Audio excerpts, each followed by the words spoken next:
निरञ्जनं नित्यम् अनन्तरूपं भक्तानुकम्पाधृतविग्रहं वै ईशावतारं परमेशमिड्यं तं रामकृष्णं शिरसा Namami. Namaste and welcome to the 10th talk in the series Mind Meditation Techniques. I hope you are all keeping well and practicing some of the teachings that we have been discussing during this series of talks. In the last talk, we talked about the nature of the true self, the Atman. Prior to that, we tried to understand the whole personality of an individual. We are very much familiar with the physical self, the physical body and the world around us. In the language of the Vedanta, the physical individual body is called the Vishwa and the world outside us is called the Virat, right from an atom to the whole galaxy. But behind that physical world is a subtler than that mental world, which is made of thoughts, matter, but finer matter. In the technical language of Vedanta, it's called Tejasa, and its macrocosmic counterpart is called Hiranyagarbha, the cosmic mind, of which we all are a small part, a whirlpool of that infinite ocean of the cosmic mind. Finer than that, even subtler than that, just like ice, water and water vapor, is the third layer, is the knowledge space, in which the individual self is called prajna, that which is of knowledge, and the macrocosmic counterpart, that being who is identified with the whole universe. And when he says I, he means the whole universe as being part of him, all living beings as part of him. That is called Ishvara, the supreme ruler. Beyond that, where the two meet and become one, is called Brahman. From the macrocosmic point and from the microcosmic or individual point, that is called the Atman.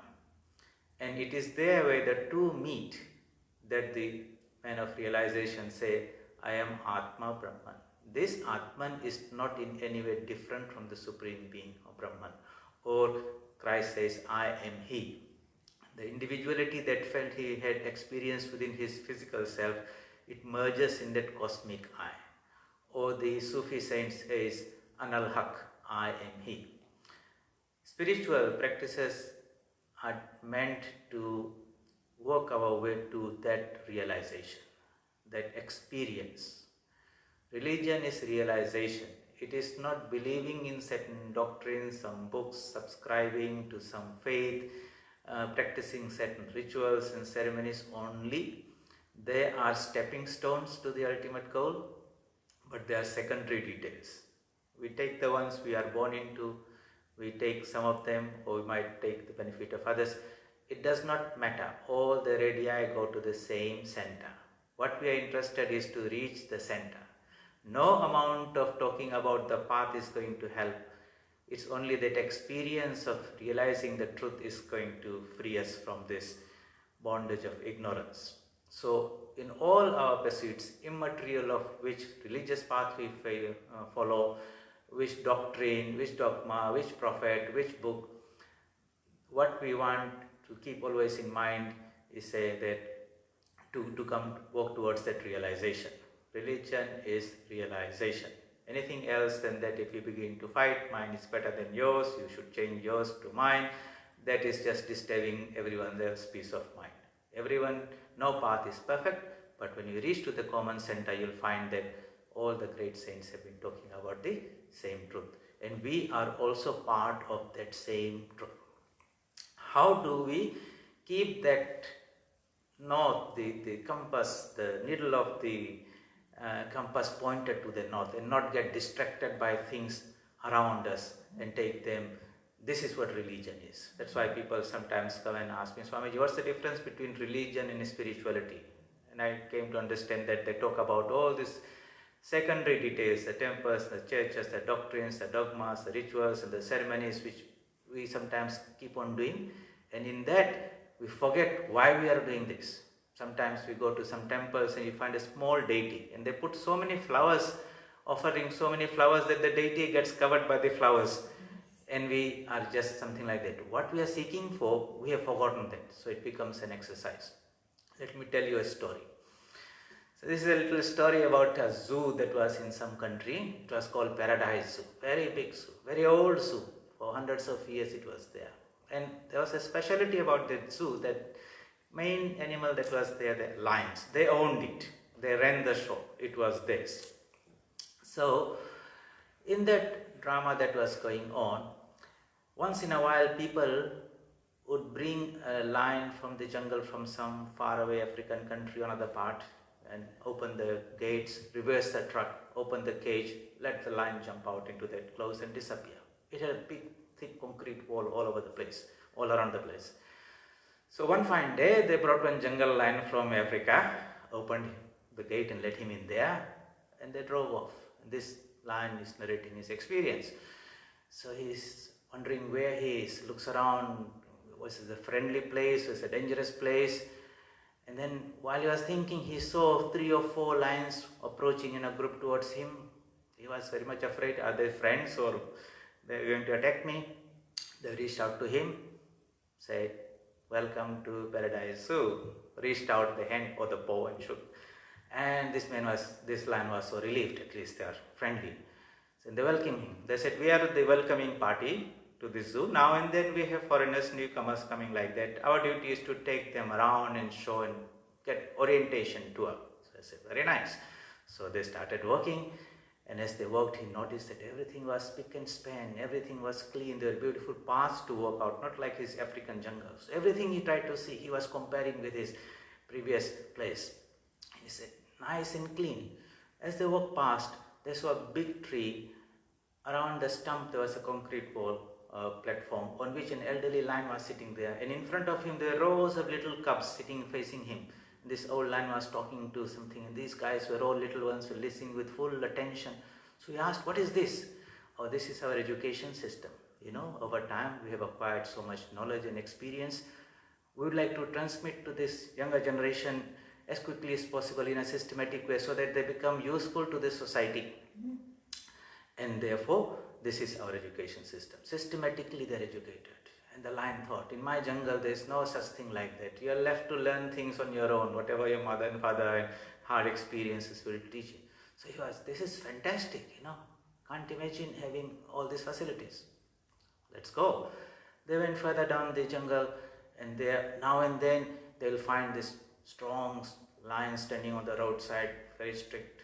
Who are these people? Why this? This is our security system, the police system, just making sure that everyone follows the rules and laws of this place, because everything is regulated here. We want to live in harmony, but the rules and laws and disciplines are there.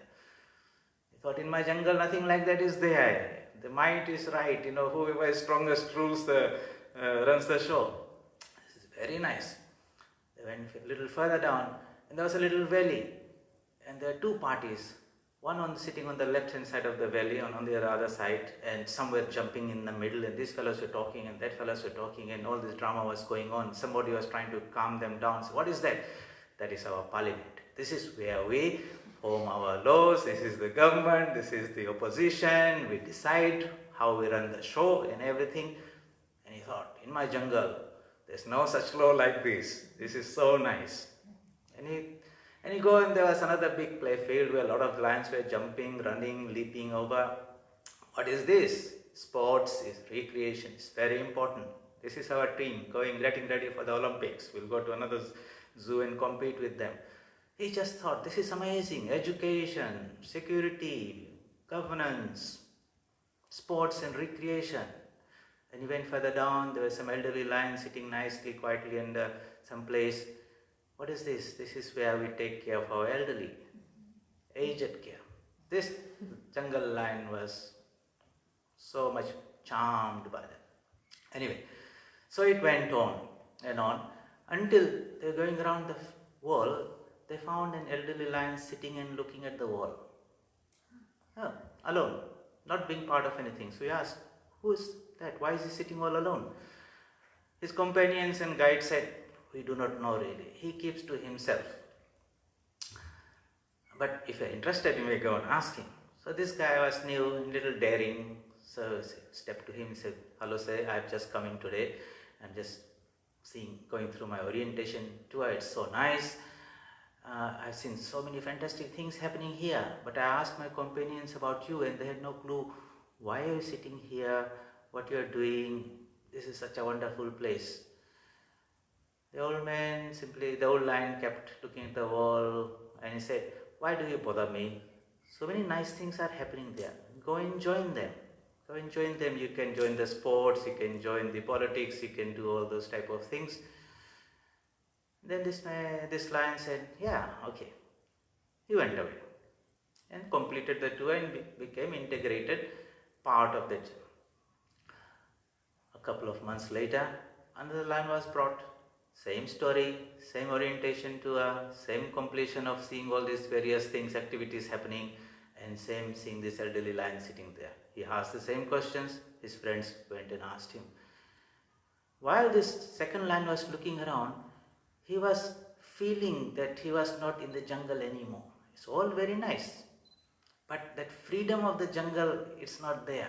Everywhere he saw, he was seeing that wall behind everything. And he was feeling a little trapped. So when he went to that elderly lion, he saw him looking at the wall. So he found something little common. So he said, I have come here. Everything is nice, but I feel this wall is little suffocating for me.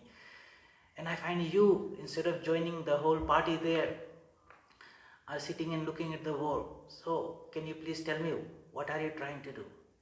He said, come, sit next to me. All that is important. 2 months before, one fellow like you had come. He also asked me the same question.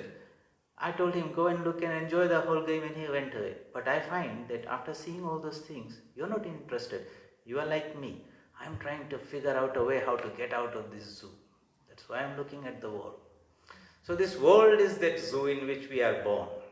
And we come and we go through these various type of things.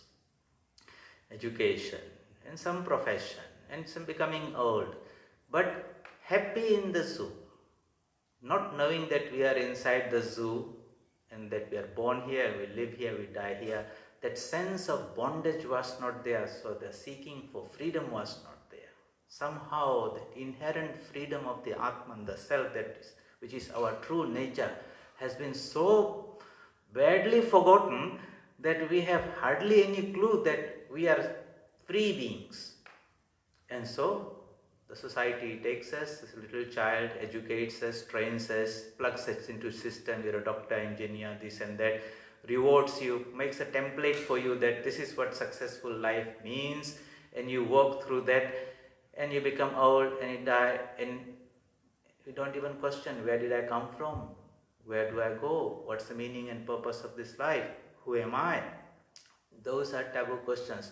Don't ask, people would say. Just the world is there, enjoy it, be happy. That is how the society conditions us. And most of the lions are happy with that. They will walk into a profession, somebody wants to rule, so he joins the politics, somebody has got power, so exercise power, he joins police force or army or something like that. But we are in one way born in bondage, we live in bondage, we die in bondage. The tragedy of human life is that in our true essence, beyond this gross body, beyond the mental body, beyond the knowledge body, in the Atman or the self of what we are ever free.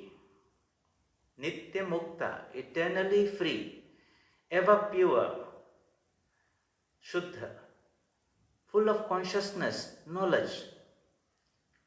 But the tragedy is that while being embodied in this body, that freedom has been reduced to a very small amount of little bit of freedom that we have around in the society. Freedom of expression, freedom of this and that can also be taken away from you anytime. Just like in this coronavirus situation, you're totally locked down, you can't do this, and we comply. Such is the rigid grip of the society that has on us. And you shake out of that, wham bam, the police comes, the fine comes, or this something like that. We just do not know how much in bondage we are. While our true nature is full of freedom, we'll live and we adjust and we reconcile with this, and this is how everything is going on. The sheep following the other sheep. While we are full of knowledge, our true nature is infinite knowledge. Akhand Sat Chit Ananda. Chit means knowledge. That is our true nature. Yet we see so much limited knowledge we are happy with. Whatever we see through our experience through our five sense organs and all that, that's the world we are happy and we live. And we are happy to live in this plain physical world. We do a little bit of research here and there, find few things there. But deeper than that, that knowledge is not available to us. Nitya Shuddha, Nitya Buddha, Nitya Mukta. And Akhand Sat Chit Ananda. We are full of bliss. Eternal, infinite bliss. Try to imagine what that would be, and not even an iota of any form of misery, physical, mental, at any level. Yet, what do we settle for? We settle for some sense enjoyments, a little bit of food, some picnic, some tour to Alaska, or some sports, or some recreation, or something like that. Our day-to-day life is so humdrum. Get up in the morning, go through that same mechanical process of getting ready, having breakfast, going to work, have lunch, finish work, come down, have some sports, watch TV, dinner, go to sleep, and go again through that process. Day in, day out. It's a wonder that we don't get bored about it. If I asked you to go through that same process for the next month, and I said, this is exactly what you're going to follow, you say, I'll die out of boredom, can't do that same thing again. But when you look back, for so many years we have been doing the same thing, still not getting bored. Somehow we have become hypnotized that this is real. And this is where we will live and we will die, and success is to be measured by how well we do this. The purpose of life is to break out of this bondage to that ever free state of our true nature. And we get a glimpse of it. We're seeking for it. We want that freedom. We want that infinite knowledge. We want that infinite bliss. We want to be forever existent. That we can't give that up because that is our nature. The error or ignorance is that we are trying to do it in a physical world through a physical body where it is not possible. Yes, you will have knowledge, limited knowledge, whatever the senses can provide us. And if the senses can't provide us, we develop all the technology to make it available to us. You can't see far away things, so make television. You can't hear far away. People also have phones and radios and satellite, what you call telescopes, and so much technology just to enhance the power of the senses, yet still bound by the senses. And no matter how much we try to exercise and feed the body and have all these medicines and agriculture to ensure that there are 3 meals there, yet at some point the body will become old and then it will go. We accept it, that this is it. It's like all these lions in the zoo that they think that this is the reality in the prison of this world, while the reality is something beyond this. Now and then, just like that lion sitting and looking at the wall, some people figure out a way out. Majority, when they jump over the wall, they don't even have the time to come back, because on the other side is so exciting, that freedom is so inviting that they just make the leap and go. Sri Ramakrishna gives a story about in a village there was some fair or something happening. So like a circus comes, they put a nice tent around, big wall, and inside nice music and all those things are coming. So some friends, when they said, let's see what's happening there, they put up a ladder against the wall. One of them climbed. Other said, go and have a look and let us know. This guy climbed on the wall, and what he saw was so enchanting that he didn't even bother to turn around and tell his parents. He just jumped over. Others said, nice fellow, we sent him up there. At least he could have told us what is happening there. Tell the second one, you go, but make sure you tell us. He climbed also. But what he saw was so attractive. When he goes first, he also at that moment forgot to turn around and tell. He jumped over and went away. The third one claimed, And he saw the same, he felt that tremendous urge, but he restrained himself with great strength. And he says, my God, this is something unreal. Gave some idea and jumped over. The fourth one, he climbed over, so then he said, if I go and jump over, then all those people down there will never know. So he restrained himself and he came back and tried to tell, that is something fantastic happening there, you all come. So the first one who jumped over, these are ordinary souls, jivas. They get a glimpse, they go. The last one are the specially ordained souls who are sometimes ever free, Ishwar Kotis, who come for that purpose of telling what is on the other side. And they are the teachers, and they give the Bible, and they give the Tripitikas, the Upanishads, the Gita, that beyond this human life, beyond this physical existence is something so sublime, which is our divine birthright. It's not something that you choose or you might not want. It's our very own. In ignorance, we have forgotten that, and we have so much identified with this physical existence that we think this to be real and have no clue what's beyond this.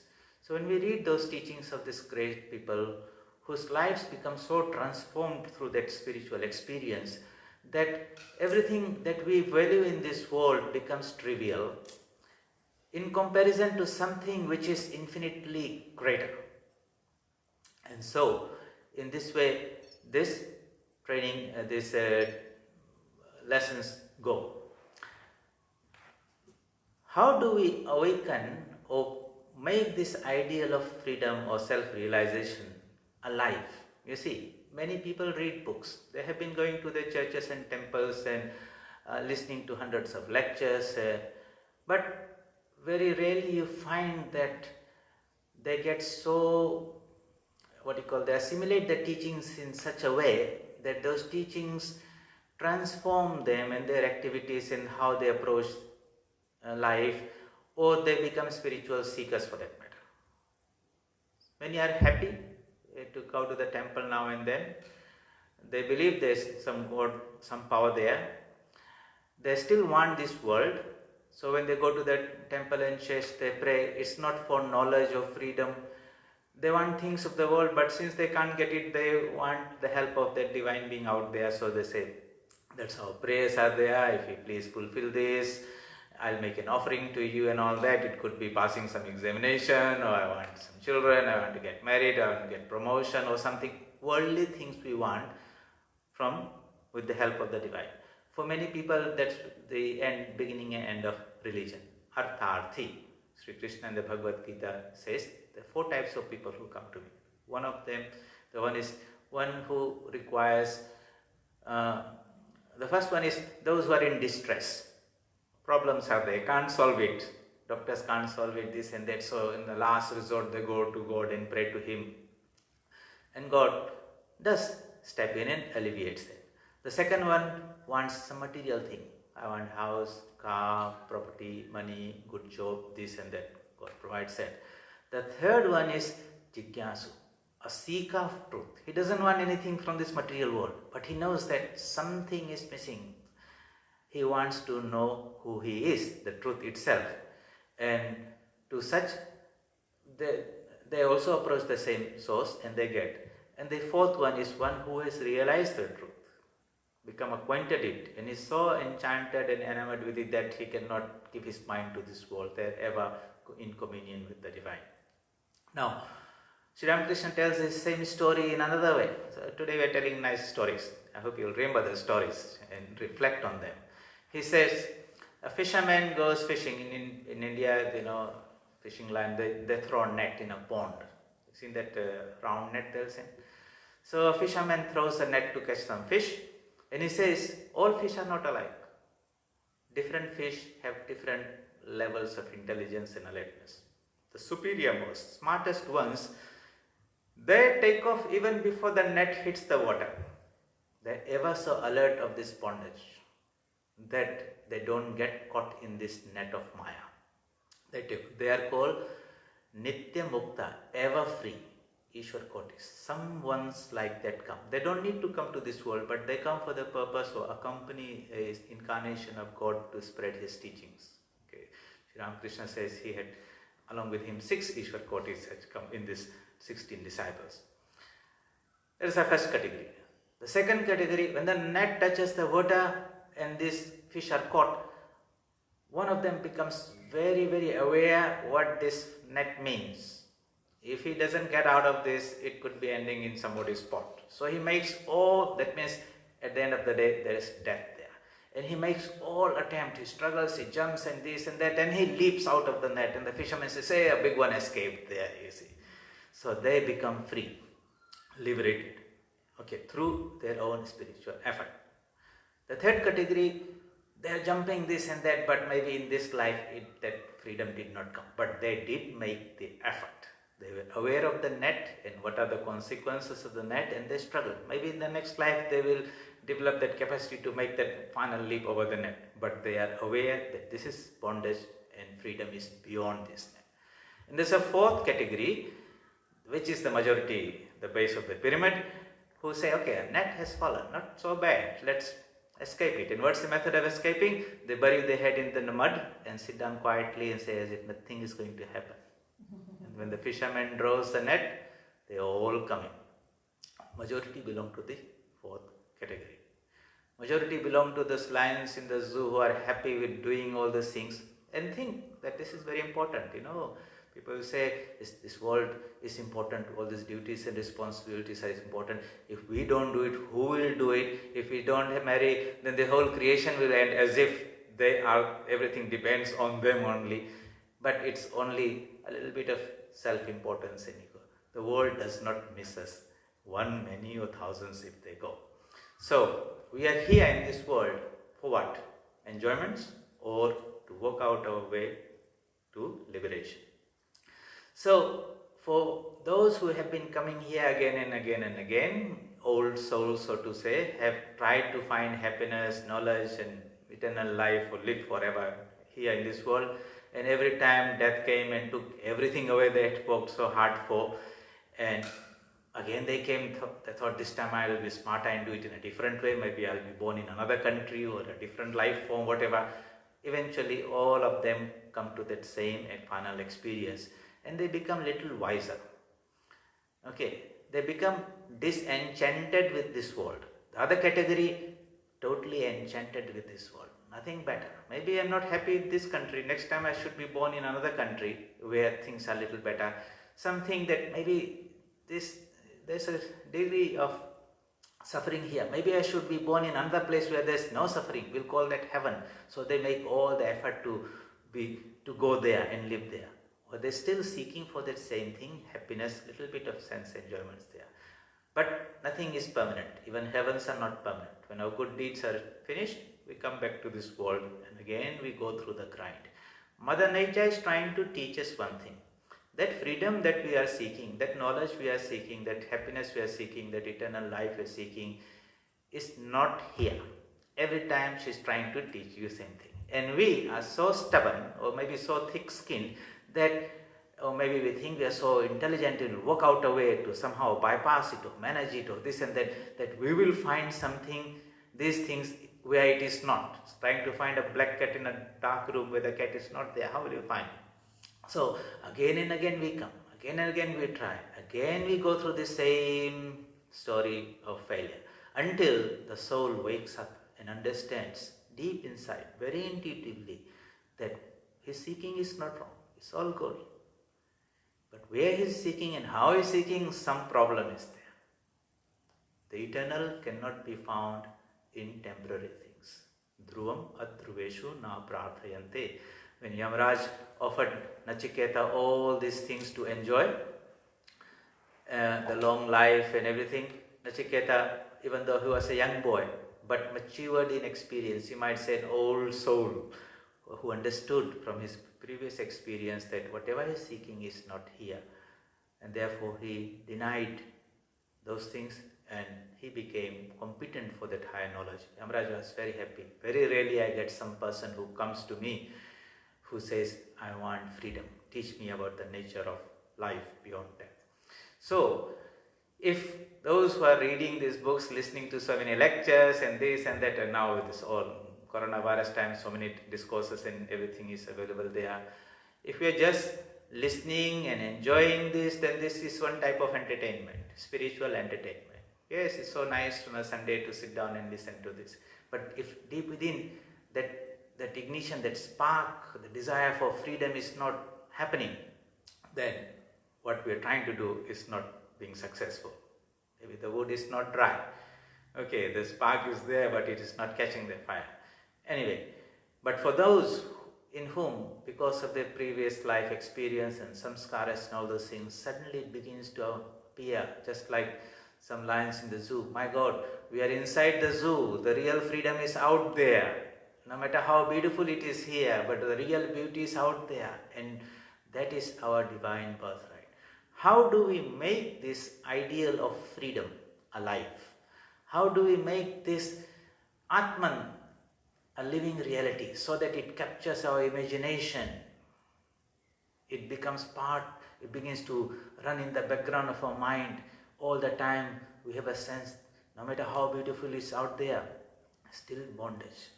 Everything will end with death sooner or later, and I'm not going to settle for that. So, in the initial stages of spiritual life, for most people, they have to take the help of the experiences that can trigger such an experience. Okay, so you read some book and then it flashes to you. My God, this totally makes sense. If you're young, in early age, then you've got a whole life to do something about it. But if you come too old, nothing is wrong even then, because then it will help you in the next life to start. But sooner or later that awakening has to come. Arise, awake and stop not till the goal is reached. First we have to wake up to this fact that we are in this bondage. That should translate into some action. I get up, not just be happy there and life is going on, everything is set as they say, and then try to make a constant effort to jump over the wall, to get out of the net. That is spiritual discipline, that is sadhana. So, how do we make that ideal alive for us? Because if we do not do that, then that will not have any impact on our life. We will continue our everyday life.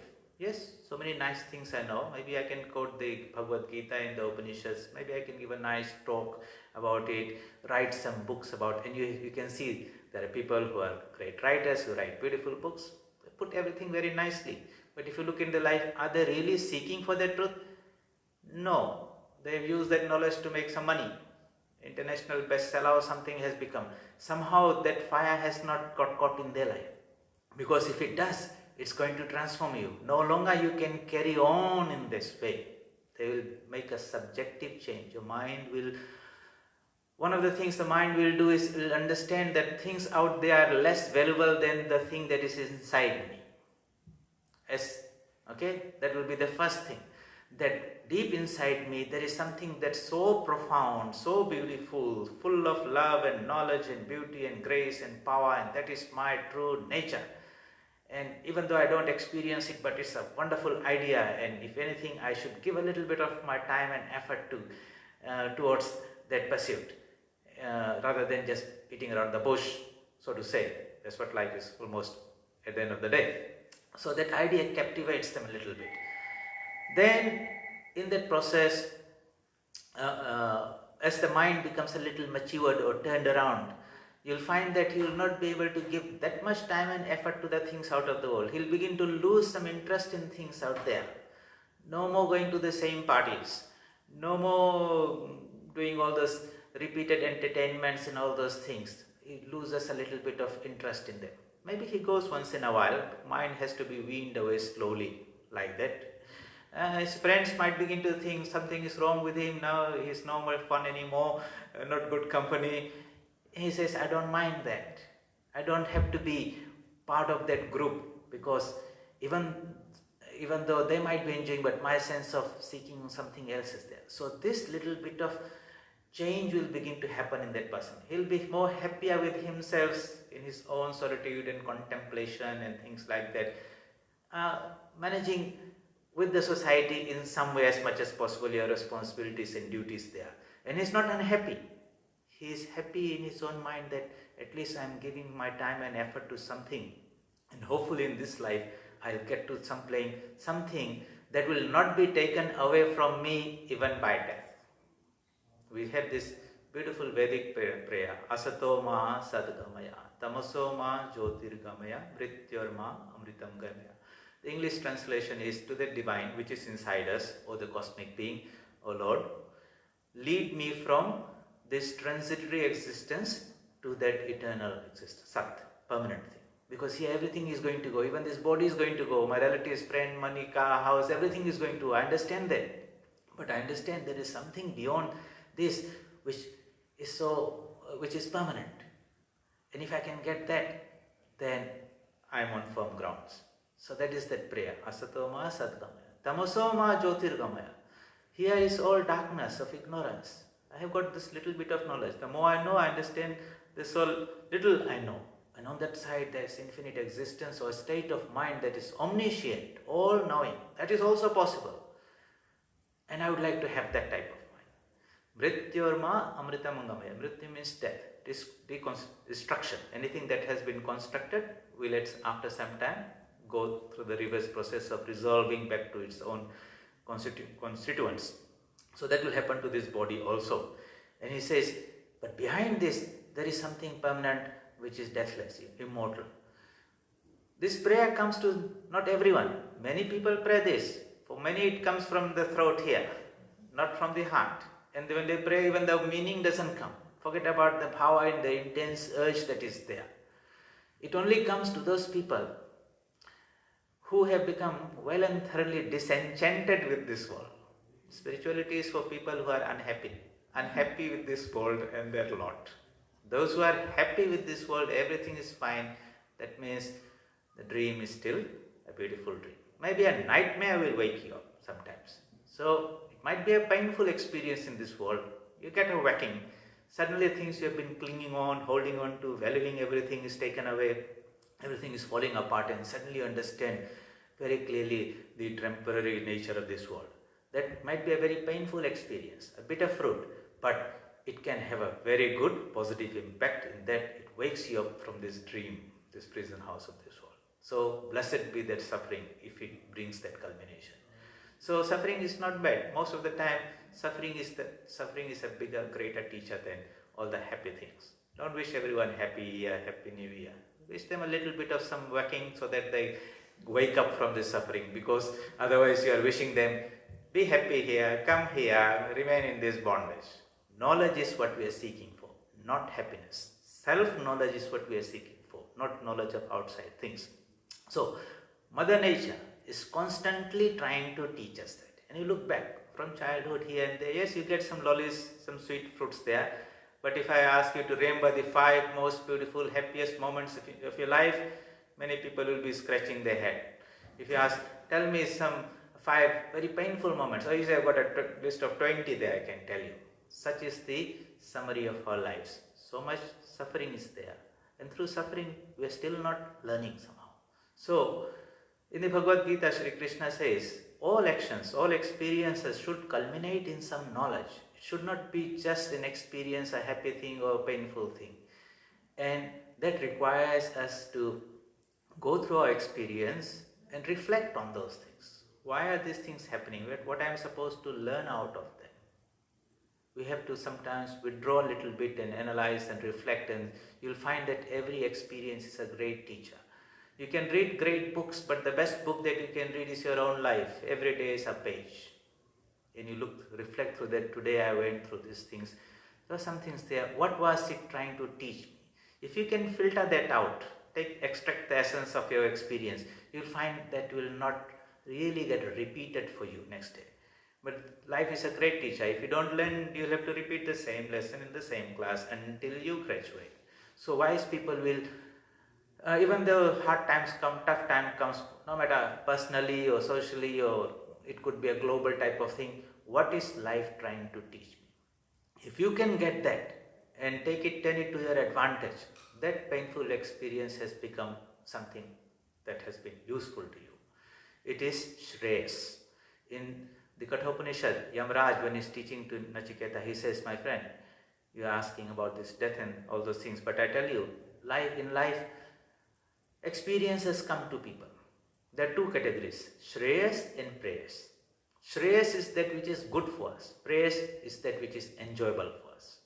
And a wise man takes that which is good, disregards what is enjoyable. That is for wise men. Majority people want that which is enjoyable, don't even know what is good. For example, neem is a very bitter leaf. Juice is very bitter. Not pleasant at all. But all the Ayurvedic doctors will tell you it's very good for you. Okay, it's Shreyas but not Preyas. Sweets are very enjoyable to you. Now some nice ice cream or rasgulla and you can have it. Very enjoyable, not very good for you. Especially those who are diabetic. So a wise person understands the nature of things and has the willpower to say no to those things which are not good for him, even though they are enjoyable. That willpower, development of that willpower, first the discrimination and understanding has come. Then that willpower should be able to, should be there to help them execute that whatever they have understood to be. So this is what life is constantly trying to teach us. We learn our lessons. The ultimate lesson that we learn from this, if I ask, what is that? If you could give somebody and remind him and show him flashback 20 lifetimes, 20 different experiences, different countries, male, female, different professions, different experience, all those things are there. And every time he grew up, adult, had all this experience, became old and died, then same thing. And he said, can you tell me what are you supposed to, or what you have learned from all those things? I do not know how many people would be able to come to the essence of that teaching. Swami Vivekananda says, in a very nice way, he says, the only lesson, okay, in one sentence he's saying, the only lesson that we learn from all this getting knocked around in this universe, that all this existence of this life is a humbug, nothing but a humbug. Why? Because our true nature is Atman, which is ever free, infinite existence, knowledge, bliss. Somehow that is not factoring in our everyday life. We are not seeking, no matter 20 lifetimes or 50 lifetimes, if we have made an attempt to work towards that realization and made some progress, then all those have been useful. But if you've just been going horizontally, coming, living, enjoying, dying, the same repetition is happening just like day to day. Imagine going to death, night sleep is a death in waking up a new body. Here it's another type of similar experience, day in, day out, it's happening, and we're not making progress. Such is the grip of this world on our minds. How do we disentangle ourselves? How do we jump out of this net? Well, first we have to wake up to this idea of freedom. Meditate on it, read about it, think about it, look at the lives of those who have had this and say, wow, what a wonderful experience they have. I would like to be like that. That should be a trigger point, a wish, ichha. I would like to be free. Enjoy that freedom which I see in that life of this grave. I would like to have that infinite knowledge which is my true nature. I would like to be infinitely blissful without any ignorance. I would like to be absolutely free and eternal and immortal. When this idea of freedom creeps in, then it will begin to work through our thoughts, words and deeds. Then you say, how do I get it? So, in every action that we do, whether we know or not, we go through three stages: Ichcha, Jnana, Kriya. A desire, desire for something. I would like to do this. I will do this. I would like to do these things. That's the first stage. Then comes a stage, second stage. How do I do it? And then I go about doing it. For example, they say there's a beautiful country. And you hear about it again and again from somebody who has visited that country and is explaining, then a desire awakens in your mind, I too would like to visit that. If the desire doesn't happen, then nothing else will happen. You might become a good tourist guide and tell people about some nice places there, but you yourself haven't been there, type of thing. And that's what happens sometimes. All these philosophers are there who talk about this Atman, Brahman and self-realization, who haven't been there and don't want to go there, yet they talk. These guides who have never been there. The best ones are there who have been there and who come back and tell. They are the ones with authority out of their own experience. Anyway, the Ichcha part. Then he says, okay, how do I do that? So he talks to his friend, he says, hey, you can take a boat, you can go by plane, you can, there are various means, you require a visa and all those things, so many things you have to do, knowledge. So he finds about ways and means to that and selects which one of them. But he doesn't simply sit down there, it's a beautiful island or country, and these are the means he's up and doing. So he saves his money, buys his ticket, gets his visa, boards a plane, and he goes to action. And he reaches there. You'll find that we go through the process in most things, whether you want to buy a car or want a house, or everything goes through this wish, Ichcha. Jnana is the knowledge, how to go about doing it. In a Kriya stage, walk the talk, sort of go into action. So same process applies to this ideal of self-realization. This beautiful place, which is our Atman nature, the more we meditate about it, the more we think about it, the more it becomes alive.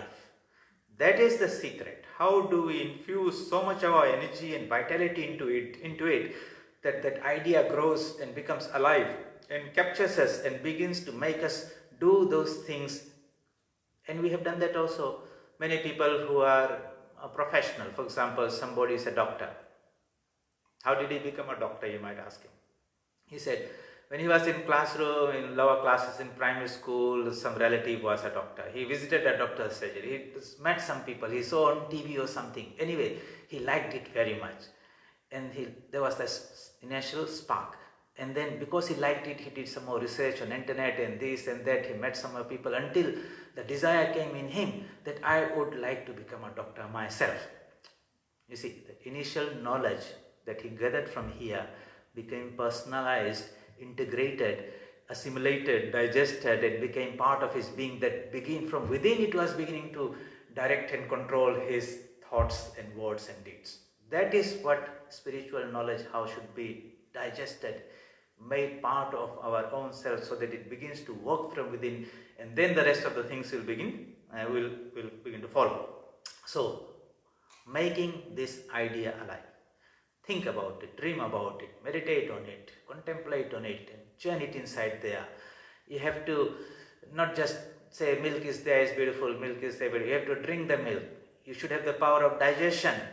Take it into your body, respiration, burn it, and you should feel the energy that comes out of drinking that milk. Then that milk was there. Drinking that milk or knowing about it has been useful. But if you say, milk is very nice, it's in the shelf or in the fridge, I haven't tasted it myself, but I hear it's very nice, that is not going to be much help. Many people, spiritual knowledge is all that like that. This is what the Gita says, that's what the Upanishad says. Have you tried to do you meditate every day in the morning? Are you making an effort to the, no Swamiji, but it's very nice. I come to listen to lectures, I go to the temple, I do this, I know so many Swamis and all those things. So what has become to you? How has it helped you? Oh, it's very nice, a good feeling. Some entertainment, religious or spiritual entertainment. That is not the goal of it. The ultimate goal is to spark, to launch into these things. So that little child who wanted to be a doctor, what does he do? Then he starts to prepare himself for that particular examination. A lot of hard work is there to get admission into a medical course. But look how much time and energy and discipline he puts in there, because he is so focused on becoming the doctor. And then he gets admitted into a medical course and goes through this 5, 6, 7 years of rigorous training and all that, and he comes out with an MBBS or something, and he feels so good, graduation, I have become a doctor. You see, so much effort, so many years of hard work, right from childhood till he's almost an adult, he has put. And if you ask him, are you happy to meditate for 10 minutes, 15 minutes every day? Oh Swamiji, I am so busy, I don't have time. Hundreds of excuses are there. The truth is that they are not interested. That idea has not become alive for them. It's nice there, but somehow the ignition has not happened. So that is an important point. How do we make that idea, the ideal or goal of realization, or the ideal of the Atman alive for us? And once it captures us, then we are on the track. Until that has happened, all this is just preparatory work. And each one of us can reflect and say, well, where are we? I remember a story once one of our in a center where I had joined. There were a group of young novices who had come and joined. So our secretary Swami, every evening after dinner we'll take a little walk, 15-20 minutes. It's a nice personal time. There is this in India, this Durga Puja, which is the worship of the Divine Mother in a very grand way. So in our neighboring center, this festival was there, and one of our brahmacharis had gone to be part of that celebration and to help there. And he had come back after the puja. So everyone was asking, so how was it? What happened there? And he was so excited. He said, oh, so many people came. There was great, huge crowds, and puja went everything nicely, and everything is there. And we were all listening to him. And when he finished, I remember very clearly, in Bengali, the Swami, who was the secretary, he said, Tate tomar ki holo? In Hindi, in English means, yes, very nice, but how did you benefit out of that? Everyone was quiet. That is very important. When we go through all this drama that is happening around, various activities in the name of religion or spirituality or whatever is happening there, sometimes we are part of a big crowd, we feel it's good, everything is, but sometimes we need to step back and say, so am I getting some benefit out of it? How am I transforming? How am I growing? How am I developing? If that stock taking and reviewing is not happening, or we are not feeling that, then this whole life can go in. For 20 years, 50 years, we are going to the church, we are going through the same rituals and ceremonies, and it's like going to school, but at the end of the life, we are still in class 1, because we are not making that progress. We think going to the school, that is the whole thing. Not getting knowledge and getting promoted is why we are going there. So, this school is this world. Many of us come here, remain here in the same class and live in the same class and may come back to the same class. No, we are here for knowledge. To understand that whatever we are seeking is not in this life, this world here. It's our divine birthright. It's within us. At some point we have to say, let go this world. It's too much with us. It takes too much of our time and energy. And direct a little bit of the time and energy to that internal seeking. What will be the path? Who will help you? That will come to you. But the desire that I should have it should be the first thing. Then everything will begin to fall in place. The one whom you are seeking for is here and now, all the time, within us. We are He, actually. That's the most interesting thing.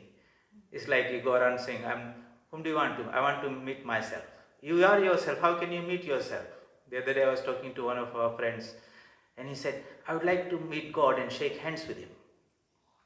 And I thought about it and I said, you're shaking hands with Him everywhere because He is present in all these forms, yet you do not know.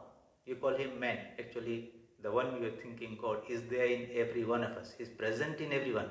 Not only is shaking hands, He is shaking you. Not on your hand, but you from your toe to your head, because He is that power within that is making everything happen. What a wonderful idea of that divine being present inside us. It is that consciousness which activates us, energizes us, infuses with all knowledge and vitality and everything, right from the depths of our being at the subtlest level to the mental level to the physical level.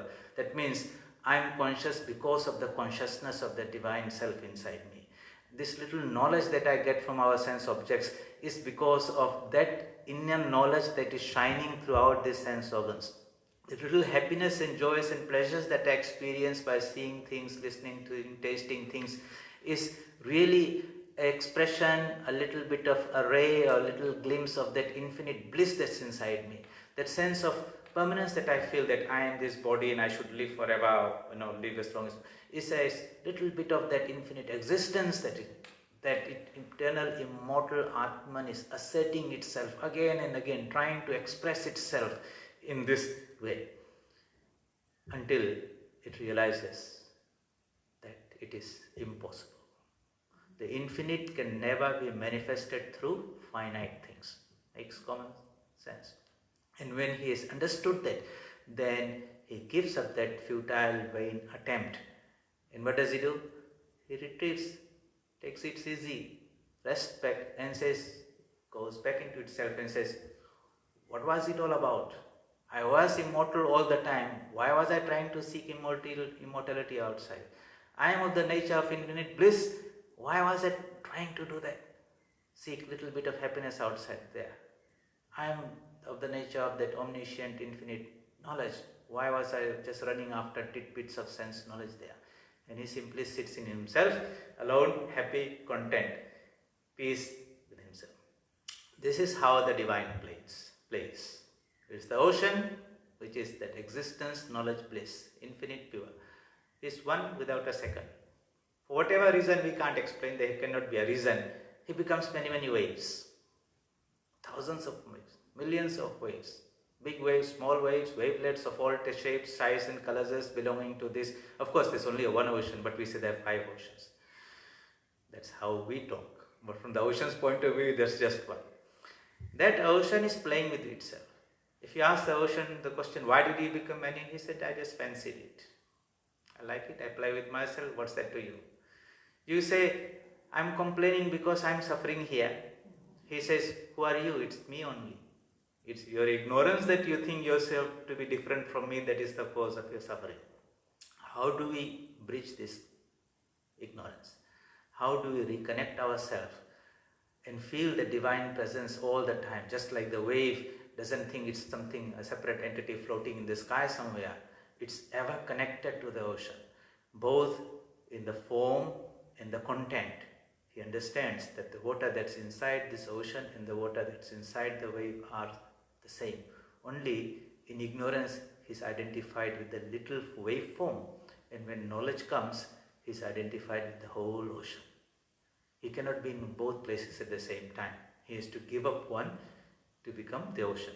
I have to give up the wave nature. So this ego that is inside us, identified with this body-mind complex, has to become reduced, attenuated.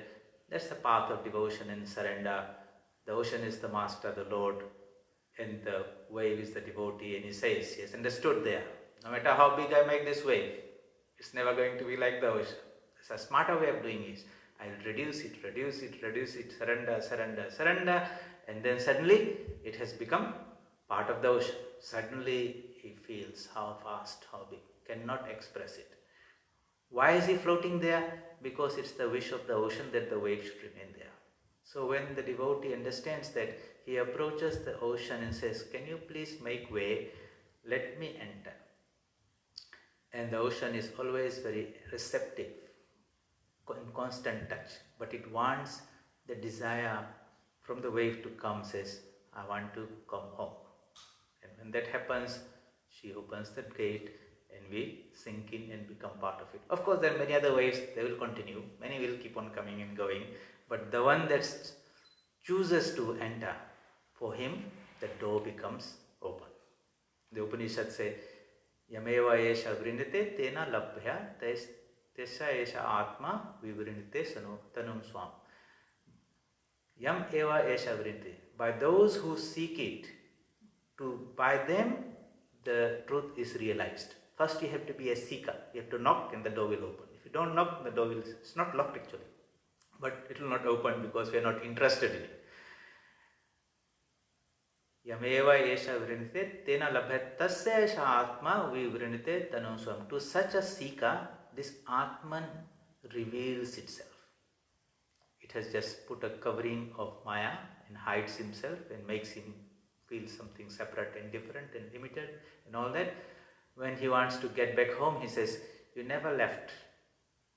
You're always part of me. Actually, I was always there holding you. It was me who was providing all the nourishment and energy and intelligence and happiness from within. But you are so busy playing the games outside. Now that you don't want to play, come back home.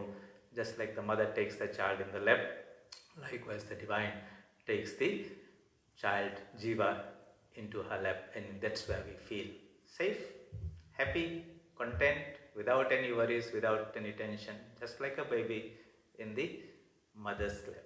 How do we make that return journey?